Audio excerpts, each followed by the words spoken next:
প্রস্তাবিত সংসদের উচ্চকক্ষে পিআর পদ্ধতি করা না হলে ফ্যাসিবাদ প্রথা আবারও চালু হবে, এমন আশঙ্কা জাতীয় ঐক্যমত্য কমিশনের সদস্য ডক্টর বদিউল আলম মজুমদারের। শনিবার নাগরিক কোয়ালিশন আয়োজিত আলোচনা অনুষ্ঠানে এসব কথা বলেন তিনি।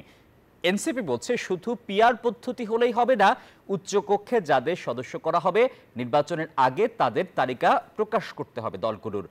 ভোটের অনুপাতে আসন বণ্টনে উচ্চকক্ষে ছোট দলগুলোর উপস্থিতি বাড়াবে। সংস্কার ইস্যুতে চলছে ঐক্যমত্য কমিশনের সঙ্গে রাজনৈতিক দলগুলোর সংলাপ, যেখানে বিভিন্ন ইস্যুতে মতবিরোধ দলগুলোর। এরই মধ্যে জাতীয় সংসদে উচ্চকক্ষের আসন নিয়েই এই আলোচনা। বিভিন্ন রাজনৈতিক দল উপস্থিত থাকলেও ছিল না বিএনপি জামাত।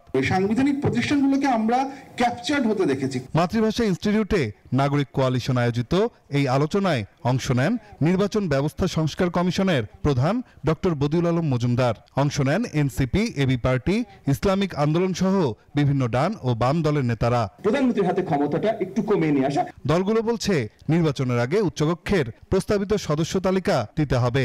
ক্ষমতার ভারসাম্য রক্ষায় উচ্চকক্ষকে কাজে লাগাতে হবে বলেও মনে করছে সব দল। আমরা পরিষ্কার করে মনে করি, যদি পিআর না হয় তাহলে আপার হাউস একটা শোভাবর্ধনকারী প্রতিষ্ঠান ছাড়া কিছুই না। পিআর ইন্ট্রোডিউস করার ভেতর দিয়ে আমাদের মতো ছোট ছোট পার্টিগুলিকে মানুষ ভোট দেওয়ার ক্ষেত্রে তাকে উৎসাহিত করতে হবে, এই জন্য যাতে সে মনে করে যে তার ভোট পৌঁছে যায় না, তার ভোট কাজে লাগে এবং সেই লোকটা কথা বলতে পারে।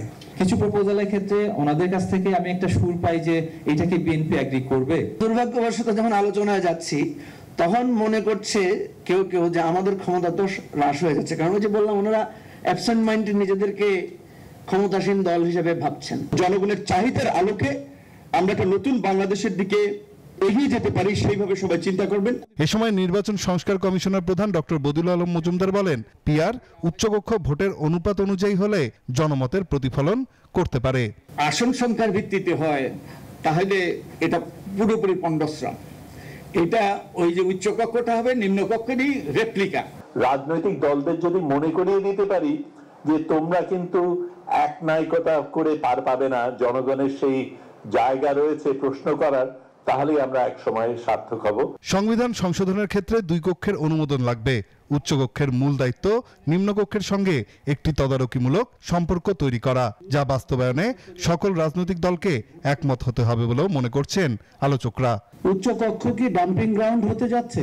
নাইম আলচিকো, নিউজ 24, ঢাকা। বান্ডেল থাকলে প্রতি সেনমানিতে টাকা বাঁচবে। বিকাশ সেনমানি বান্ডেল কিনে জিতুন প্রতি লেনদেনে।